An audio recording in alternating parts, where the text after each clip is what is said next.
눈물 머금고 내 주님 오시기만 거대합니다. 가실 때 다시 오마 하신 예수님, 오 주여 언제나 오시렵니까? 고적하고 쓸쓸한 빈들판에서 희미한 등불만 밝히어 놓고 오실 줄만 고대하고 기다리오니, 오 주여 언제나 오시렵니까? 먼 하늘 이상한 구름만 떠도 행여나 내 주님 오시는가 해. 손양은 목사님이 지었던 주님 고대가 제가 어릴 적만 하더라도 재림에 관한 설교가 당연히 가운데 있었습니다. 자, 말세에는 재림 신앙이 조롱받고 재림 설교가 사라질 것이다. 성경 여러 곳에서 말씀하고 있습니다. 그렇다면 왜 한국교회 강단에서 재림 설교가 사라졌을까요? 첫째는 1992년 휴거 소동 이후에 생긴 거부감 때문에 그렇습니다. 담이 선교회로부터 휴거 이야기가 터나오기 시작했습니다. 1992년 10월 28일 이날 예수님께서 휴거하신다. 이날을 준비해야 된다. 그때 한국이 떠들썩했습니다. 그러나 아무 일도 일어나지 않았습니다. 그 결과 정통교회가 어떻게 되었느냐? 재림 설교를 하는 것을 주저하게 되었고, 때로는 아예 다루지 않는 오류에 빠지게 되었습니다. 목회자와 성도 모두 재림을 간절히 원하지 않기 때문입니다. 이 세상에 우리가 누려야 할 것이 너무 많기 때문에 그렇습니다. 예수님께서 좀 늦게 오시면 얼마나 좋을까, 그런 기대를 가지고 있는 겁니다. 미래 예언을 설교하는 부담감입니다. 미래를 말하려면 지금 세상이 돌아가는 정세를 이야기해야 되고, 전쟁 이야기, 경제 상황, 그리고 기근 문제, 이런 다양한 이슈와 연결될 수밖에 없습니다. 그래서 조금만 잘못 말해도 공격을 받거나 오해를 살 위험을 안고 있지요. 결국 재림 설교를 피하는 분위기가 조성되고 말았습니다. 사랑하는 여러분, 말라기 이후 400년 암흑기를 지나며 사람들은 메시아를 역사 속에 오시는 실존 인물이 아니라 경각심을 주기 위하여서 상징적으로 표현한 상징물이다, 그렇게 이야기하기 시작했습니다. 그러나 바로 그 순간 때가 참에 하늘문이 열리고 2000년 전에 예수님께서 이 땅에 나타나셨습니다. 갈라디아 4장 4절 말씀, 때가 참에 하나님이 그 아들을 보내사 여자에게서 나게 하시고, 성경은 말씀하고 있습니다. 그렇습니다. 사도행 데살로니전서 5장 2절에서 3절입니다. 주의 날이 밤에 도둑같이 이를 줄을 너희 자신이 자세히 알기 때문이라. 그들이 평안하다 안전하다 할 그때에 임신한 여자에게 해산의 고통이 이런 것과 같이 멸망이 갑자기 그들에게 이르리니 결코 피하지 못하리라. 사랑하는 여러분, 재림을 아는 사람은 거룩한 행실과 경건한 삶을 살아야 합니다. 거룩한 행실과 경건함으로 하나님의 날이 임하기를 바라보고 간절히 사모하라. 아멘. 메신저 뉴스 첫 순서는 경주남부교회 김상준 목사님 말씀에 이어서 광주안림교회 김현주 목사님, 서울동안교회 김영주 목사님으로 이어집니다. 우리 교회가 라오스에 파송한 전승옥 선교사님이 보내신 선교 편지를 제가 읽어드릴게요. 라오스 교회들은 12월 1일부터 1월 초까지 성탄 축제를 벌입니다. 이 기간 내내 성탄 축하 공연과 축하 잔치가 벌어집니다. 어느 장로님은 성탄 축제에 참여하기 위해 작은 오토바이에 부인과 어린 아들을 태우고 비포장길을 5시간 달려와서 성탄 축제에 참여했습니다. 성탄 축제에 들어가는 모든 비용은 1년 동안 모은 헌금으로 충당하는데 잔치를 위해 가축을 기증하는 성도들과 목회자들도 있습니다. 저도 미리 모아둔 예산과 한국의 몇몇 교회들과 개인이 보내준 헌금을 잘 분배하여 라오스의 교회들이 성탄 축제를 준비할 수 있도록 돕습니다. 라오스의 성탄 축제에 참여하면 가슴이 두근거리고 먹먹해지고 보는 것 자체만으로도 감격스럽습니다. 라오스의 12월은 겨울이지만 꽃이 피는 봄입니다. 라오스의 12월은 하루가 아닌 매일이 성탄절입니다. 성탄을 한 달 노래하는 라오스, 말규처럼 작고 가난하지만 그 노랫소리가 기뻐서 눈물이 납니다. 여러분, 공산국가인 라오스에는 평상시에 복음을 전할 수 없습니다. 경찰이 잡아가요.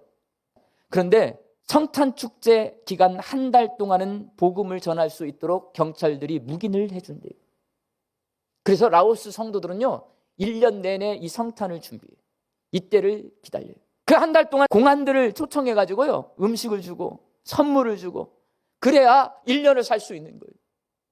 우리 광주 양림교회는 광주 전남지역과 라오스의 형님교회예요. 2025년 성탄절은 양림교회가 세워진 지 121년째 되는 날입니다. 우리는 생일이 성탄절이에요. 형님교회는 하나님 대신에 동생 교회들을 잘 돌보는 사명이 주어져 있습니다. 내일이 내가 죽는 날이다 하는 것을 내가 미리 알 수 있다면 오늘 뭐 하고 싶으세요? 예수님이 마지막 잡히시는 전날에 주님의 피와 살을 나누는 성찬식을 했어요. 근데 그 성찬식을 하는 그날 예수님께서 잡수시던 자리에서 일어나서 세수대야를 준비하고 수건을 준비해서 제자들의 발을 씻겨주시면서 내가 너에게 하는 것처럼 너희도 이렇게 하라고. 주님께서 강조하고 또 강조하고 싶은 것, 복음이라는 것은 바로 이 성김에 담겨질 때에 복음의 능력과 은혜가 나타난다는 것. 그리고 어느 나라든지 선교를 보면 이 성김을 통해서 선교가 이루어진 것을 봅니다. 우리나라도 마찬가지예요. 이분들이 와서 복음 전하는 것부터 하지 않았어요. 가난한 사람 돌아보았어요. 우리나라 사람들이 버렸던 한센병 환자를 그들이 섬겼어요. 품었어요. 사랑했어요. 헌신했어요. 그 섬김이 있었어요. 우리 여성과 아이들을 길렀어요. 교육시켰어요. 아픈 사람을 치료했어요. 이 섬김이 복음을 증가하게 됐고 복음의 능력과 역사가 나타나게 만든 거예요. 그래서 어떤 신학자가 그런 얘기예요. 교회는 십자가도 중요하지만 그러나 동시에 교회에 걸어야 될 것이 있다면 바로 수건과 세숫대야도 함께 걸어두어야 된다고 그렇게 했어요. 이 섬김이 행위와 삶으로 나타나기 위해서는 나는 하나님의 은혜를 입은 사람이라는 은혜의식이 우리 속에 있어야 섬길 수가 있어요. 두 번째로 또 하나 가질 수 있다면 이 모든 것이 하나님께로부터 왔음을 고백하는 고백이 있어야 돼요. 그리고 세 번째는 사람을 사랑해야 됩니다. 주의 말씀에 순종해서 사람을 사랑해야 섬길 수 있는 거예요. 그 섬김이 삶으로 나타나는 것을 보는 거예요. 대림절을 보내면서 성경 속의 초대교회 성도들의 그 절절했던 예수님 갈망이 비추어서 오늘 나는 얼마나 예수님을 갈망하는지 자신에게 솔직히 토로해보는 시간이겠습니다. 메신저 뉴스 두 번째는 부산 진교회 신추 목사님, 부산서교회 나이천 목사님, 부산대강교회 조선일 목사님, 세 분의 부산 목사님들입니다. 염치 없이 한 가지 부탁드리겠습니다. 제가 부업으로 화장품 장사를 시작했습니다. 형편이 어려워져서 그러니 꼭 한 세트씩 주문해 주세요. 주름이 생긴 이마에는 상냥함이라는 크림을 발라보세요. 이 크림은 주름을 없애주고 기분까지 좋아지게 하니까요. 입술에는 침묵이라는 고운 빛의 립스틱을 발라보세요. 이 립스틱은 험담하고 원망하는 입술을 예쁘게 바로잡아주는 효과도 있답니다. 맑고 예쁜 눈을 가지려면 정직과 진실이라는 아이크림을 사용해 보세요. 최선의 효과를 얻으려면 어디를 가든지 이 크림을 소지해야 합니다. 피부를 곱게 하고 싶으면 미소라는 로션을 바르세요.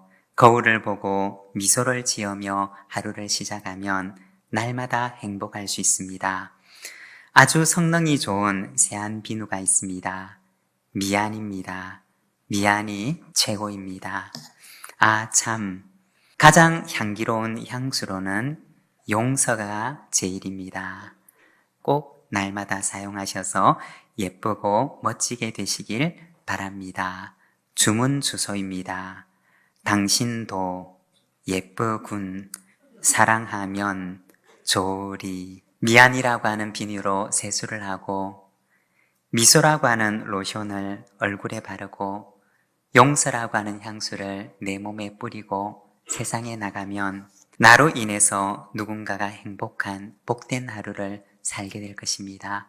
저와 여러분의 하루가 그러한 하루들이 되시기를 바랍니다. 제가 요양병원에 신방을 가서 굉장히 밝고 긍정적으로 그렇게 지내셨던 분, 그 중에 대표적인 한 분을 꼽으라고 한다면 강복덕 권사님. 그분은 제가 교회 부임을 했을 때 이미 요양병원에 입원을 하고 계셨어요.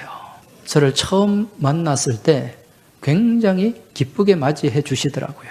중간중간 한 번씩 찾아갈 때마다 권사님 요즘 어떻게 지내세요?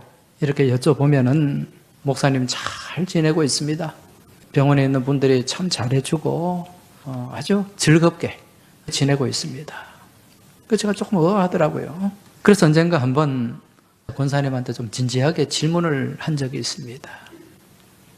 권사님을 뵈면 늘 밝아 보이고 좋아 보이는데 이 병원에 계시면 힘든 부분도 있을 텐데 외롭기도 할 텐데 그렇게 좋은 이유가 있습니까? 이분이 그렇게 대답을 하세요.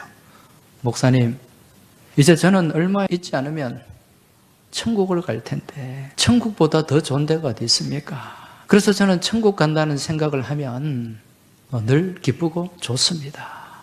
그분이 요양병원이라고 하는 정말 사람을 낙심시키기에 충분한 조건을 갖고 있는 그러한 환경에서 그처럼 작은 천국의 삶을 살 수 있었던 것, 그 비결은 바로 기다림입니다.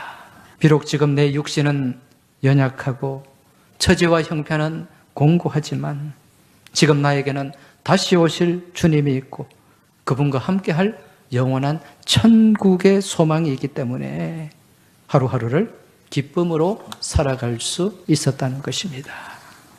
예수님께서 마태복음 11장에서 수고하고 무거운 짐진 자들아 다 내게로 오라 내가 너희를 쉬게 하겠다라고 말씀하십니다. 우리가 예수님 믿으면 인생의 짐이 없어진다는 말입니까? 대부분의 일은 좀 오래 하면 쉬워지잖아요. 그런데 인생을 좀 오래 살았다고 인생이 쉬워지나요? 20대는 20대대로 어렵고요. 60대는 60대대로 어려운 거예요. 우리가 예수님을 믿으면 고난이라고 하는 역경이라고 하는 짐이 없어져서 자유하게 되는 게 아니라 그 짐을 지는 방식이 달라져서 자유하게 되는 것입니다. 하나님을 믿는 사람들은 고난 한가운데서도 하나님이 우리에게 긍휼을 베풀어 주신다는 것을 믿음으로 고난의 짐을 지는 것입니다. 하나님을 믿는 사람은 고난이 사라질 때 비로소 복을 받는 사람이 아니라 고난 한가운데서도 복을 받는 사람이 바로 하나님을 믿는 사람입니다. 그 짐이 아무리 무거워도 그 역경이 아무리 크다 해도 그것이 우리에게 문제가 될 수는 없습니다. 문제는 그 고난을 어떻게 살아가느냐라고 하는 것입니다. 따라서 주님의 긍휼하심 속에서 짐을 져야 합니다. 주님의 긍휼하심 속에서 짐을 지는 방법은 오늘이 어둡고 내일은 더 캄캄하다고 여겨지는 그 상황 속에서도 하나님이 하신 일을 찬양하는 것입니다. 하나님이 하신 그 일을 찬양하고 기도할 때 어제나 오늘이나 영원토록 동일하신 우리의 하나님께서 우리의 오늘과 내일의 길도 여실 것입니다. 베들레헴의 마구간에서 태어나셔서 가난한 이웃을 먼저 돌보셨던 예수님께서 다시 오실 때도 2000년 전 유대 땅처럼 압제에 고통받는 라오스 같은 남아시아, 아프리카의 불쌍한 크리스찬들을 먼저 챙기시지 않을까요? 메신저 뉴스 마무리는 남해주평야동안교회 당임 목사님, 대전제일교회 김철미 목사님, 울산호계교회 김병문 목사님으로 이어집니다. 예전에 영국과 프랑스의 비행기 회사들에서 이 두 회사가 합작해서 초음속 여객기인 콩코드 여객기를 개발한 적이 있었습니다. 음속의 2배 빠른 속도의 여객기를 만드는 거예요. 두 회사가 엄청난 투자를 해서 프로젝트를 진행하는데 시간이 갈수록 이것이 들인 비용만큼 경제적 이익이 별로 없을 것이라는 사실이 점점 분명해지는 것입니다.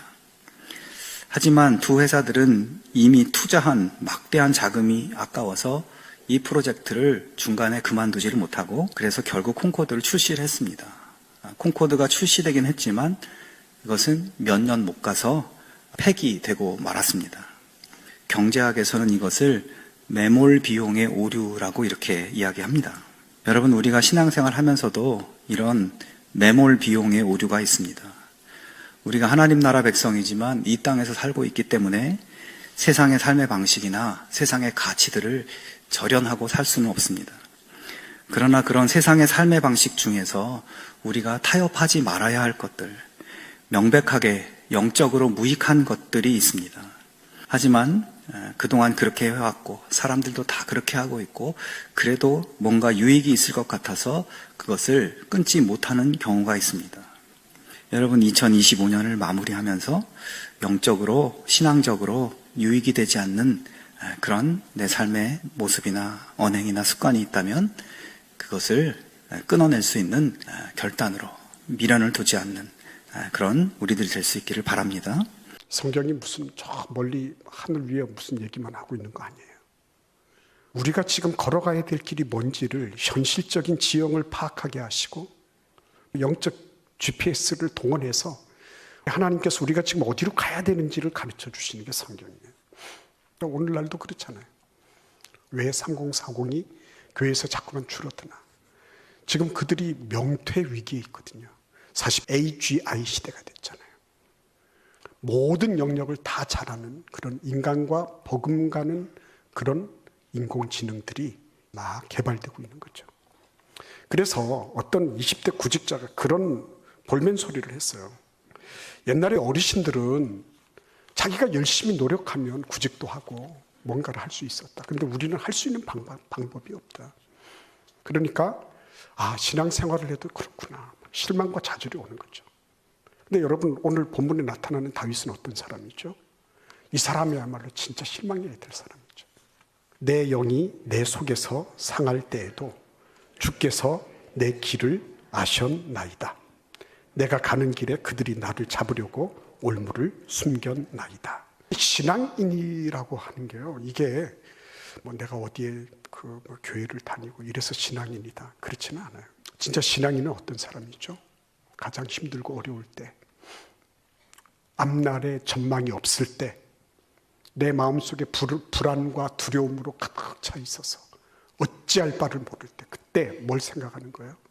하나님 무엇 때문에 이런 일이 나에게 일어나도록 허용을 하셨지라고 생각할 수 있는 사람. 이럴 때 어떻게 진리의 길을 걸어야지, 이거를 생각해낼 줄 아는, 사고의 전환이 일어날 줄 아는 사람, 그 사람 신앙이네요. 여러분, 결혼 15주년 된 한 부부가 있었습니다. 천사가 나타나서 이렇게 말합니다. 두 분이 너무 행복하게 사시는 모습이 보기 좋습니다. 그래서 결혼 은혼식 기념으로 선물을 하나씩 해드리겠습니다 하고 이야기하는 거예요. 이제 천사는 아내의 소원을 물었습니다. 평생에 한번 해보지 않는 세계 일주를 남편과 같이 가고 싶다. 그래서 천사가 소원을 들어드리죠 하면서 비행기 티켓을 2장을 딱 이렇게 그 아내에게 전달해 주었습니다. 그리고 천사는 남편에게 또 소원을 물었죠.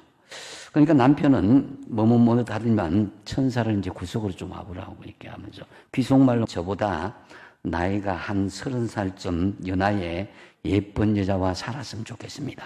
이렇게 이제 소곤소곤 하는 거죠. 그러자 천사는 웃으면서 남편의 소원을 들어주었습니다. 어떻게 되었습니까? 남편의 나이가 50대인데 갑자기 늘어서 80대 할아버지가 되어버리고 말았다는 것이죠. 욕심의 결과물은 절대로 좋은 결과로 이어지지 않습니다. 그래서 우리가 이 유혹의 욕심을 스스로는 이겨낼 수 없는 그런 부분들이 있습니다. 그래서 야고보 사도는 오늘 본문 전반부의 5절에 보면 너희 중에 누구든지 지혜가 부족하거든 모든 사람에게 후히 주시고 꾸짖지 아니하시는 하나님께 구하라. 그리하면 주시리라. 아멘. 내가 욕심에 걸려 시험에 빠진다 싶으면은 여러분 하나님께 기도하시기 바랍니다. 아홉 목사님들의 말씀 전체를 들으실 수 있도록 전부 링크해 두었습니다. 아직 메신저 뉴스 구독을 누르지 않은 시청자님이 계시면 지금 구독과 좋아요, 알림 설정 같이 부탁드립니다. 다음 주까지 안녕히 계십시오. 메신저 뉴스 김성욱입니다.